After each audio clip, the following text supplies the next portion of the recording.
Hi! In front of me is NOKIA X30 and today I would like to show you how you can connect it to a printer. First of all, you need to open Settings and tap on Connected Devices. Then choose Connection Preferences and tap on Printing. Over here you can click on the footprint service, wait couple of seconds, and as you can see my device was successfully connected to printer.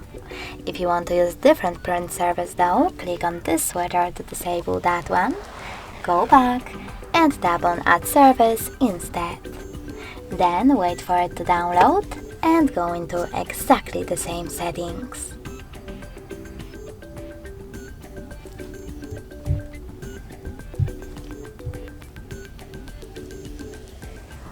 Then tap on your service and wait for it to connect.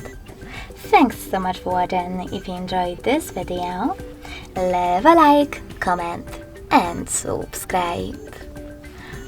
Bye!